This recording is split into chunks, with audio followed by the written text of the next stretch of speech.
Hello, everyone, and welcome to Double FM Sports. I'm Todd File, And I'm Ethan Fager. and you might be wondering where JR is today. And unfortunately, he can't be with us as within the past week he just got surgery.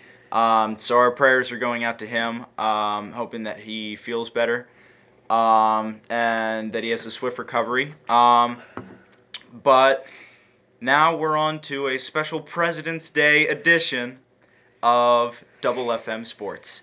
So first, Ethan, we go to the NFL, right? Yeah.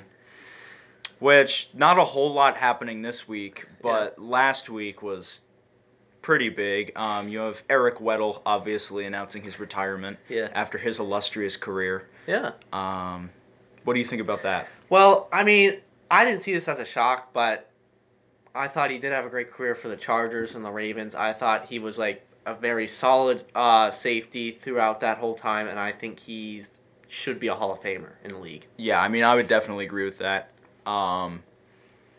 Would you say first ballot? I think it depends on, I guess, the class that he's with. I mean, I would definitely put him in over a lot. I put him in over a lot of guys that have already made the Hall of Fame because I think he's really good. But then again, it just depends on like who's in that time. Yeah. Well, I mean, what is it? It's 6 years, right, after you retired It's that 5 you're or eligible. 6, yeah. So, and I mean, not that many dudes have retired within the past couple of years. Exactly. You've got Weddle, if I'm not mistaken, Julius Peppers. I mean, he's probably first ballot, but Eli Manning. Eli Manning could potentially that's go. a debatable one. That is a very debatable one, which no shade on my man Eli, but I don't know. Sometimes he just feels like he's too clutch and not actually consistent. Yeah. I mean, obviously, with Phillip Rivers in free agency, who knows what he could do. He could also retire, possibly. We never know. Right. That's, and we'll talk about him later, but... Right. I mean, we could really talk about it now. All right. I mean, Phillip Rivers, Chargers are letting him go after, it's been like 17 years, something like that, in San Diego and now in LA. And he's put together quite a career for himself. I think so, too. But he's got a lot of doubters now. I think this year was a bit of a down year for him. More than a bit. So, and I don't know what teams want him because obviously he's coming towards the end of his career. Maybe he has 2 or 3 years left in him, if that. But I'm sure there's a couple teams out there that would take him. Like, I'm thinking maybe the Buccaneers. I mean, Tampa has always been kind of the front runner. We've always talked about Tampa Bay. There's also a couple other teams that would probably take him. Maybe like the Bears. Obviously, the Panthers with the whole, depending on where Cam Newton goes, that could be a whole situation. Yeah. And actually, I just saw something that says there's rumors now that Cam Newton might get traded to the Chargers. Oh. So Yikes. that could be a very interesting thing if Cam Newton went to the Chargers and then Phillip Rivers took his spot in Carolina. Right. And I feel like with Cam Newton, what's really going to make the difference is what kind of condition he's in. Is he in like 2015 Super Bowl contention condition, or is he in, I'll start 2 games of the year and then pull something and not be able to play? Yeah, he's had injury problems over the. I'd say throughout his whole career. Right. I think it's really a question of durability at this point. Yeah. So obviously we're gonna have to see how he does, and well, it'll be interesting because the NFL free agency is starting to ramp up a little bit here. It's the rumors starting to come around, like. Because, I mean, no one really knows. So exactly. Like, obviously, we got Tom Brady. Like, where's he going to go? I think he'll stay at the Patriots, but we don't know. And I think there's a lot of guys out there that are going to be free agents, and that leads us into our next point with Taysom Hill, one of the most interesting prospects for free agency. I don't know. I feel like, Taysom Hill has said that he wants to play for a team that will have him as a starting quarterback, but I don't see him being able to play the same kind of role that he has with the Saints as a starting quarterback. Because, at least with the Saints, you have Drew Brees, you have Teddy Bridgewater when Drew Brees is out, and then you have Taysom Hill as a change of pace option. Yeah. But I don't see that happening with somewhere like, for example, if he went to the Bears, Yeah. right? You don't have any. You have people to back him up, but you don't have people regularly taking snaps other than him. So if he goes out on a QB scramble, or I don't know, gets lined up as a defensive end or something, which has been known to happen with the Saints, and say I don't know, blows out his knee, you've lost your starting quarterback for the Yeah, year. I think he says he wants to play quarterback, but I view him as more as an athlete. Right. Like Jabril Peppers was, and he still is. But yeah, I don't think I question how he could do as a starting quarterback because like obviously if you make a couple of nice plays during the game, that's fine. But you have to play and win a game, like a full game. You can't just make a couple Right. plays and consider yourself a starting quarterback. So Yeah. that comes into question, and I wonder if a team will take a chance on him or not. Right. That depends on. There's just a lot of Yeah. factors going into that. And I mean, I could definitely see someone taking a chance on him as a backup or as that change of pace option. Yeah. But I don't see him as a starter. Yeah. I really don't. If a team gets really desperate, like if their starting quarterback gets hurt and he's still like looming in free agency, maybe then you take him. But yeah. So stay tuned for that. And more details will, I'm sure, be coming out soon. Yeah. Myles Garrett just got reinstated by Roger Goodell. And I know as a Steelers fan, that hurts you a lot, Ethan. Well, I mean, obviously, and the reports are coming out that Myles Garrett did say that Rudolph said a racial slur towards him, although right. we can either confirm or deny that that's actually true. Yeah. But, I mean, like, let's be honest here, like, that could have been an assault charge. Oh, it easily could have. He could have gone to jail for that if had Mason Rudolph pressed charges on him, that he could have went to jail for that. But I mean, I feel like there are a lot of guys that have been suspended longer who have done lesser offenses. But for sure, yes. But Myles Garrett only gets 6 games, but is reinstated. So it's not so much just 6 games though. It's only 6 games because the Browns didn't make the playoffs. Yeah. And it happened midway through the season. I mean, he hasn't been able to be with the team since that event. Yeah, I mean, so it's more than people say 6 games to make it sound like an underestimate, but it's been like at least 5 months for sure. Yeah, I mean, obviously I think he's had some trouble in the past with like issues, but I mean, I don't necessarily disagree with the reinstatement. I think if he does something again, maybe then you have to consider maybe not letting him back in. Yeah. Like, think about Josh Gordon, how many times he's been, like, suspended then reinstated, like, 20, I feel like. So, I mean, I guess it's always, like, second chances and stuff, so. Yeah. I get that, but. It mostly happens with this racial slur thing, because if it turns out that Rudolph did not say that, then that just makes him look even worse, in all honesty. Right. Well, and I mean, Rudolph's lawyers have said if it turns out that it's not true, they're going to sue him for defamation. So. Which, I mean, I think they would win that battle, too, in all honesty. I mean, yes. Yeah, they definitely would win the battle. At the same time, I don't know. I feel like at the end of the day, it was a co-created incident. You've got 2 dudes in a stressful time out on the field, and. You know, I mean, you're talking about the Browns and the Steelers. Like they've got a rivalry. It's more than a rivalry at this point. It's like the Hatfields and the McCoys with a blood feud. it's I don't know. I don't think anyone is really in the right. I mean, I said this from the beginning. You know, the whole thing was just kind of stupid. Mm.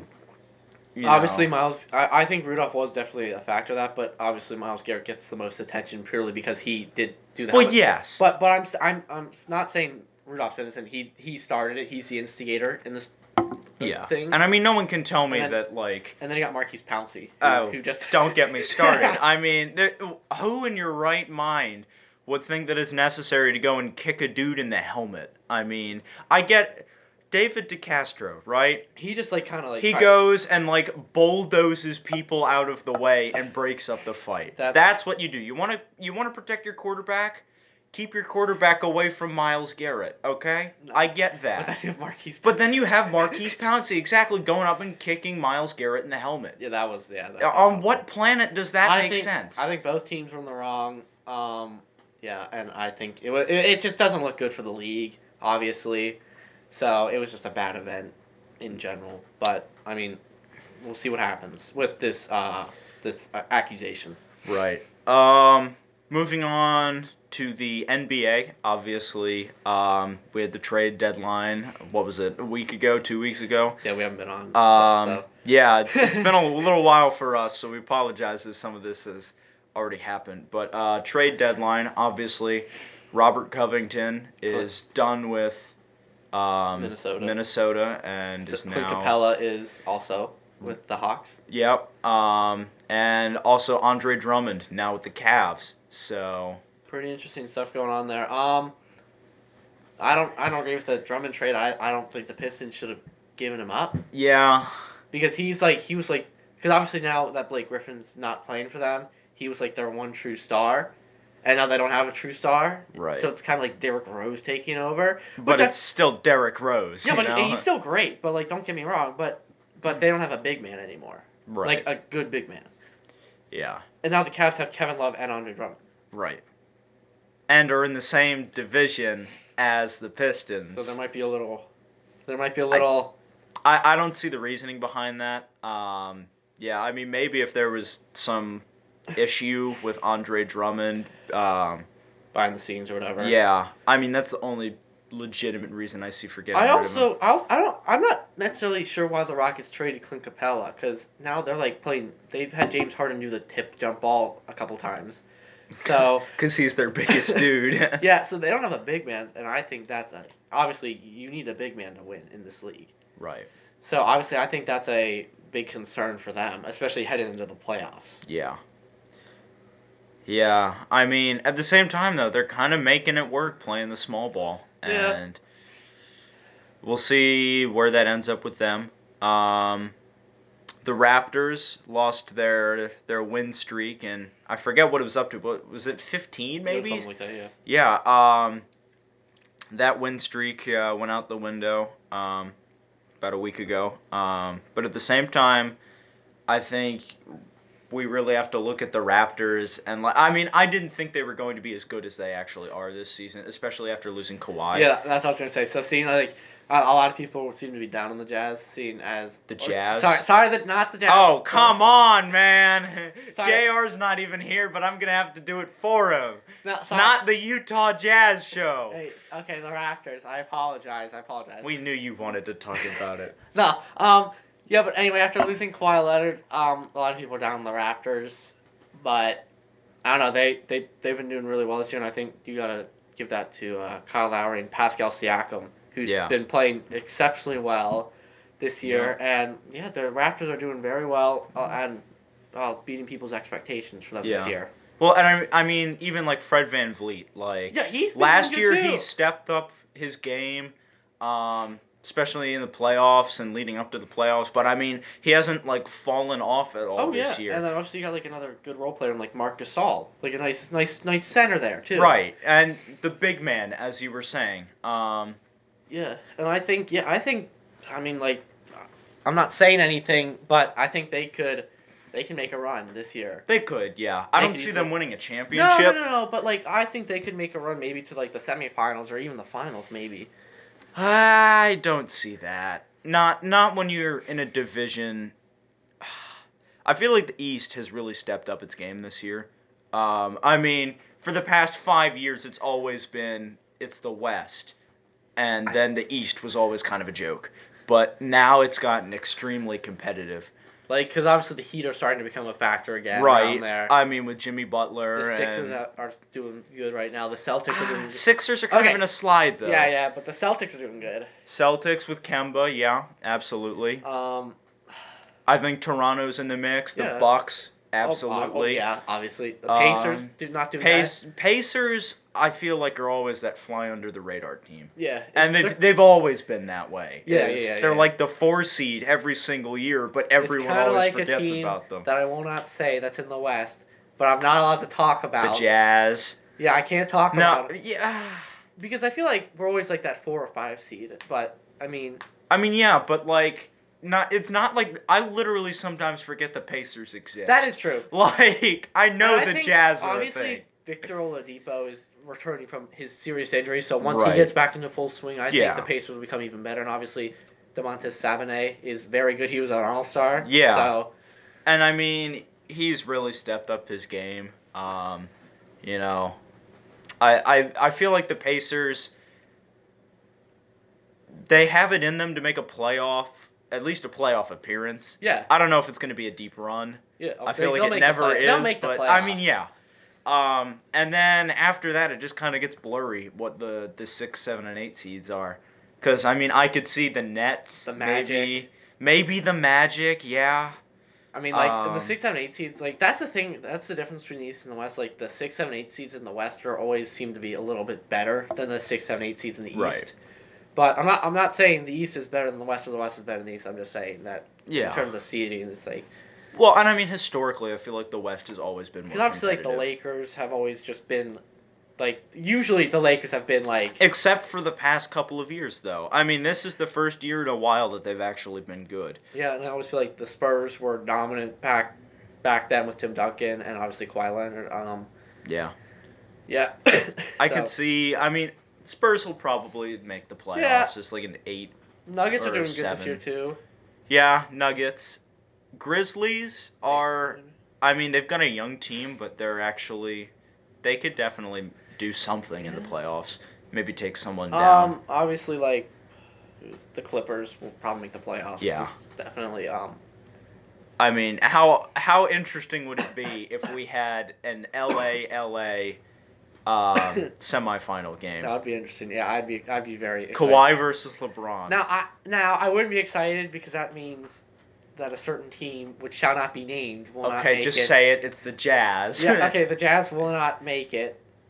Would not make it to the conference finals, but I would actually enjoy an LA matchup. I mean, I feel like it would be good. I feel like the Lakers would win no matter what. Yeah, I don't see LeBron and Anthony Davis losing to Kawhi and Paul George. Right. And especially a Paul George who's been so inconsistent this year. Exactly. Moving on to let's do college basketball. And it's a little old, but we'll talk about the Duke UNC game. Okay, Because so- it's really worth mentioning, especially so you can agonize over it. Duke fan. Okay, so obviously Duke UNC played a couple weeks ago. Duke won off of a buzzer beater by layup by Wendell Moore, and they forced overtime with a buzzer beater shot by Trey Jones. So in that game, I'm gonna say there was a lot of questionable officiating. More I think the bias towards officiating was less questionable than the look I just gave you. Duke. No, yeah, that was. If you don't know what I'm talking about, towards overtime there was during overtime there was a questionable no call on a foul towards the late of the game, and I think it definitely was a foul. So, yeah, as a Duke fan, at first I didn't agree with it as a foul just because I'm a Duke fan, but I did watch it over and I thought it was a foul. I thought it was a missed call by the referees. So, I mean, but all in all, Duke got the win. So Was not pretty to begin with. yeah, it was though. not pretty. I mean, UNC was destroying them the whole game, but then I don't know. Trey Jones kind of like in the last couple minutes kind of like sparked. Well, things. I mean, you were down 13 points with like 4 minutes left. Yeah. So, I mean, I'll give it to Duke being able to make that kind of comeback. At the same time, you shouldn't have been down Yeah. 13 points with 4 minutes left against the then, 10 and 12 UNC. Well, you know what's interesting? After Vernon Carey fouled out, I thought we were going to get crushed even more, but we actually played a lot better without Vernon Carey. So maybe the small ball lineup will work for us like it does There for you the go. Rockets. Hey, I mean, could be like Mechanicsburg's football team, you know? We lost Joseph Bruno and then suddenly played better. Which, no hate on Joseph Bruno. Heck of a football player. And also we have but, Micah Brubaker as a quarterback. eh, this there year. you go, yeah. And yeah, he did very well. Yeah. And Nick Moe. Nick Moe! Nick Moe, I think he led our team in interceptions, and he was a great field goal kicker for us too. So There you go. If you don't know Mechanicsburg football, you probably have no idea who we're talking about. Because we don't do anything in playoffs, and Hey, we made the playoffs this year for the first time since our seniors were in 5th grade. Yes, we did make the playoffs, which that's just a credit really to our team. But we're juniors, by the way, so that wasn't really necessary okay, to know. yeah. But okay, and anyway. And then we're gonna talk about another Duke game against Florida State. Yes, So, we will. So obviously, going that game, I think Coach K said one of his main concerns was the emotional tank of the Duke players, because obviously they just came off of that amazing game against UNC. I wouldn't call it an amazing game. I'd call it more emotional roller coaster. Roller coaster of a game. For against UNC, so there's a lot of concerns going around, but Duke did win 65-70. So I mean, you got to give it to them that they did play very well, and I thought, and against a very good Florida State team who I thought was going to beat them in all honesty. Mm-hmm. So, and you got to give it to them because obviously coming off that, you're emotionally drained and stuff. You got to find a way just to win, and they did. So yeah, and I mean that's what makes any team. I mean, any team in order to be good has to be able to overcome obstacles. So, credit to Duke there. However, one team that seems to not be overcoming obstacles is Michigan State. And I know JR's probably listening to this right now, about to yell. Kill both of us. Yeah. Okay. Michigan State has not been doing what they were expected to do. Obviously. I mean, we knew this was going to be a rebuilding year. From the beginning. But at the same time, they were the preseason number 1. Right. And now, as many of you know, they're out of the top 25. Right, they're out of the top 25. They just lost to Maryland. It was a heartbreaker game. They played very well that game, but it was a heartbreaker of a loss. So. Right. And at this point, I'm not even sure if they're going to make the tournament or not. I mean, they should. They'll make the tournament. They'll make the tournament. Yeah. They'll make the tournament. But I see them maybe as, 6, 7, 8 seed. Yeah, I see them as 6, 7, or 8 seed, but they're one of the teams that, when good, they can make a run. Right. So if in the tournament, question really is, are they good right now, though? Yeah, they need to finish out the season strong and do well in the Big Ten tournament. Maybe get a nice seed, and then come March Madness, they need Cassius Winston to step up and step up. And they need him to be healthy. Yes, and they need Xavier Tillman to play good in the post. They need good shooting, and maybe they can get something going there. Yeah. And on the flip side, you've got Penn State, who, what is it? They're 13 now? 13. Yeah. And so they're on the rise there. And I mean, I feel like we didn't really see that coming. No, honestly, Penn State obviously is a football school, right? They're not a basketball school. Yeah. But for them to be within the top 15, that's a credit to them. It's the first time, I don't know, in at least 10 years since they've been this high. Yeah. And I think you got to attribute that to Tom Chambers, who was really done very well for them this year. And I think Lamar Stevens, because obviously coming off last year, they had Tony Carr, who obviously was their big star, and then went to the draft. And right. And now Lamar Stevens comes in. No one knows how good Penn State's going to be, and obviously they've proven a lot of people wrong as well. Right. Because obviously, like you said, Penn State's generally known as a football school. Their basketball's, it's kind of like, yeah. Because it's like the basketball. It's like Alabama basketball. Yeah, exactly. I didn't want to say that because I know It's okay, I'll say it for you. Yeah. But they did beat Auburn. They did beat Auburn multiple times, if I'm not mistaken. No, we didn't.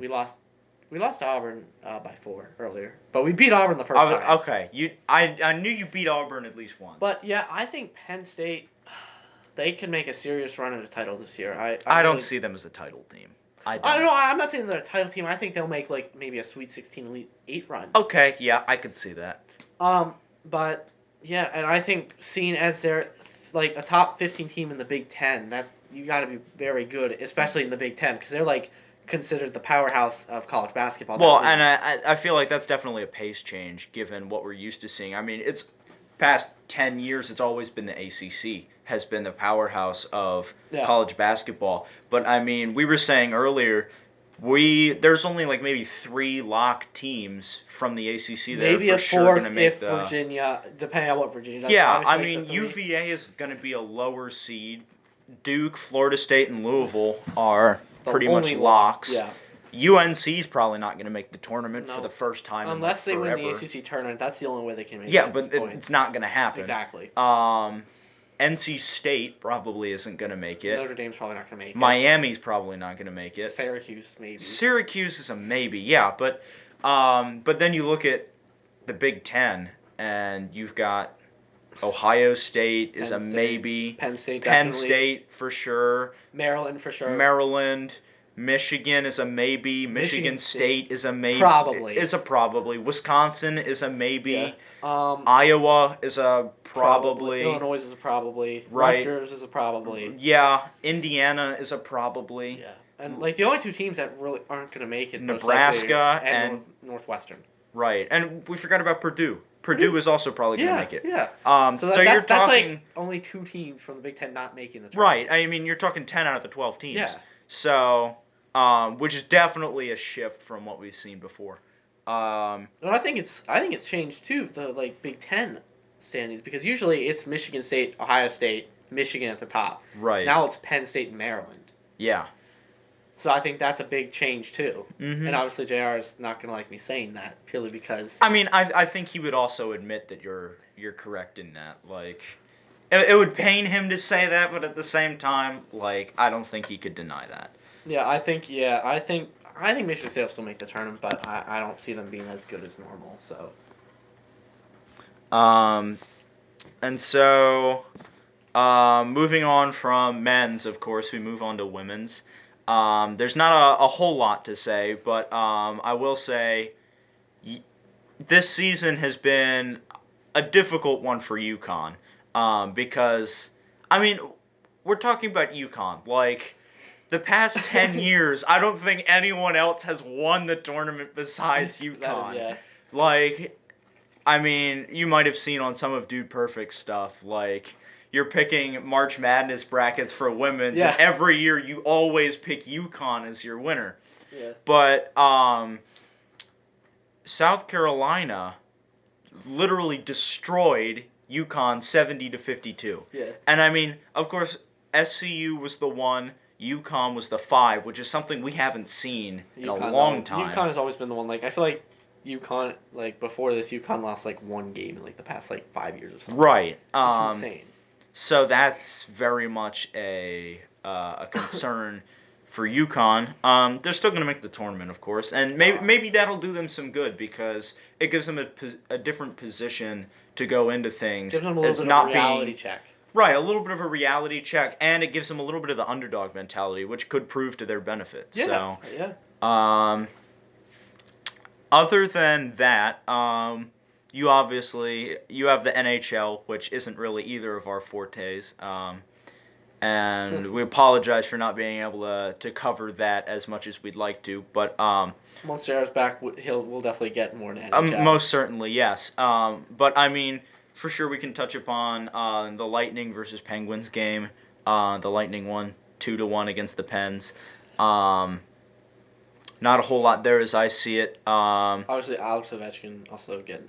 Did he hit 700 goals? He has not hit 700. He's at 636, I believe.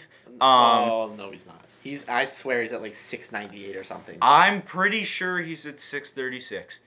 But he's decently close to Gretzky. And I mean, Ovechkin still has a lot of hockey left in him. So stay tuned for that. Okay.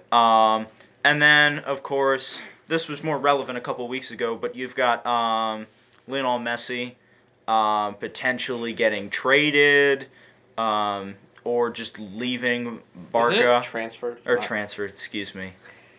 I mean, it's the same thing, really. Okay. But now I've seen things coming out where potentially Barcelona was trying to threaten Messi in some way, really just doing unbecoming things for Barcelona. As I look at that now, yeah, I mean, I really don't think you can't have a soccer team threatening their own players. Well, you really can't. At the same time, it is Spanish soccer. So I they mean, will yeah, do but that's anything they can to keep a player if that they yeah. want. And obviously, like Messi is arguably one of the greatest of all time. I'm not saying he's I the mean, greatest. but he's up there. I mean, you're talking about. Oh, I thought you were taking like threatening like kill him or something. It was legal action. It was legal action. There it is. I thought Okay. it was something else. Yeah. Well, as it's been reported, is that Barcelona has tried to discredit some of their players, and because of the allegations against them, they are threatening legal action, as per ESPN. And I mean, can they so, do that? I mean, they can. Yeah, like it's the same thing as Miles Garrett getting sued for defamation. Okay. I mean, because what happens is if people are saying that they were threatening their own players or that they were trying to discredit their character or something, and that's not true. I mean, if it's in writing, it's libel. If it's spoken, you're talking slander, potentially public defamation. Um, and so, I mean, well, that'll be interesting to see how that plays out. Yeah, and also some other soccer news. Obviously, we got the Premier League. Liverpool is still winning. They just keep on winning. I was gonna say, are we really surprised? They did just beat. I think it was Norfolk. No. I mean, Norfolk isn't that good though. But they only beat them 1-0 based on a 77th minute goal by Mane. So yeah, and obviously we talked about Liverpool and how good they are, but yeah. Everton sucks still. So nothing new from the first podcast. Arsenal is down in the dumps still, so Leicester's doing okay though. yeah. I mean, I feel like this is just in sports in general. I feel like this year has really been just like a pivot for most teams. I mean, you look at the NFL. No Patriots. Yeah, Patriots go out in the first round of the playoffs. The Titans. To the Titans, who then went to the AFC Championship. But lost to the Chiefs. Right. But no one saw the Niners going from the second overall pick in the draft, finishing like 4-12 or something like that, and then making a Super Bowl run, which they then lost. But at the same time, they finished as the number one team in the NFC. I don't think anyone saw that coming. No, and obviously in the NBA, no one expected the Warriors to have to fall like that. But now granted, Curry and Klay Thompson are not playing for them right now. Right. And I mean, even the Blazers. I say this with the least amount of bias possible, but I mean, you look at the Blazers and the Warriors. That was your West Conference Finals last year, and the Warriors are down in last place in the West now. And if I'm not mistaken, Blazers are close to the playoffs. Blazers are either 9 or 10 at this point. And they still could make it. They could, but that would be one of the lowest playoff seeds we've had in a long time. Obviously, a lot of people did not expect the Jazz to be as good this year. No, we all saw that coming. Okay.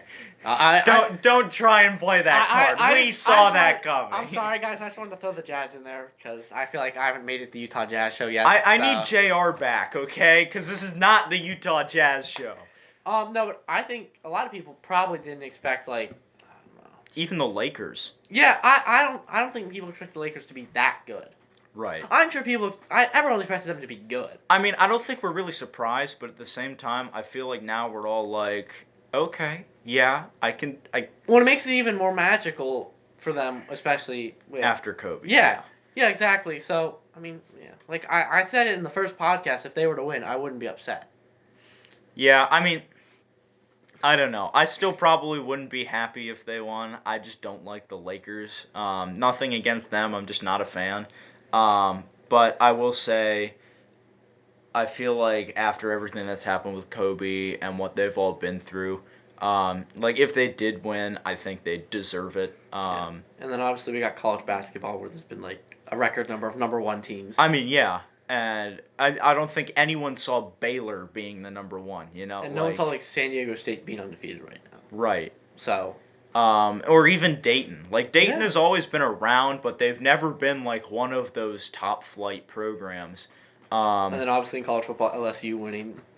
I'm sure at the start of the year, no one saw that coming. At the very start. And also, I don't think anyone really saw Alabama not making the playoffs. I definitely thought they would.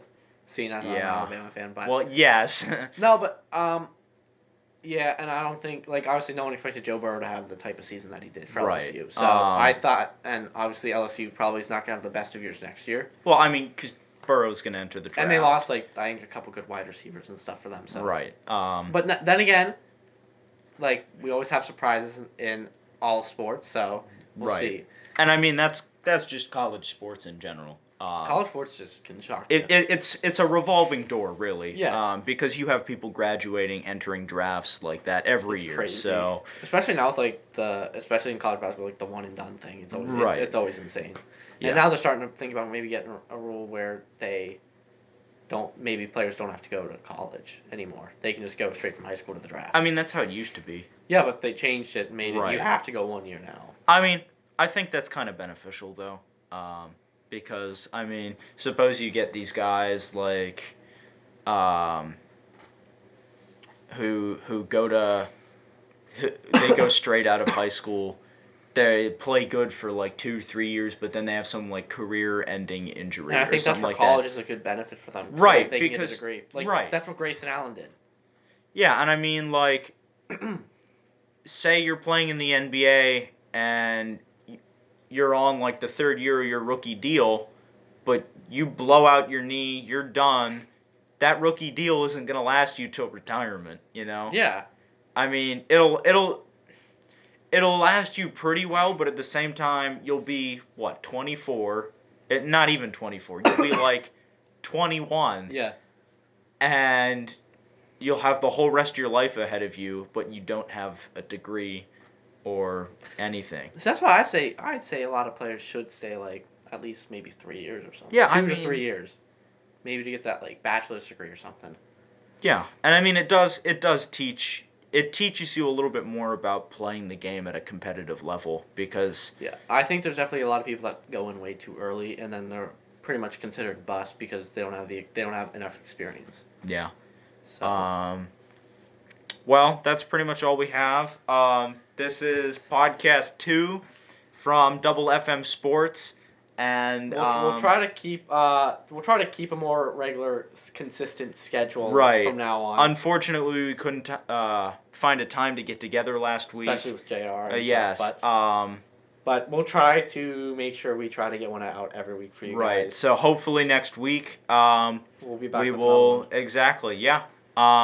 So if you enjoyed this video, please press that like button, subscribe to our YouTube channel, and follow our Instagram page. Because we will be posting any little sports tidbits, information, facts, breaking news. We got it all there. Yep. And that's actually headed by JR still. So. Yep. So if you want to check that out, that is at Double FM Sports Network. Yep. So feel free to check that out and head on over there. So until next time, I am Todd File. I'm Ethan Fager. And for JR, we are signing off. Have a great rest of the week. See you guys.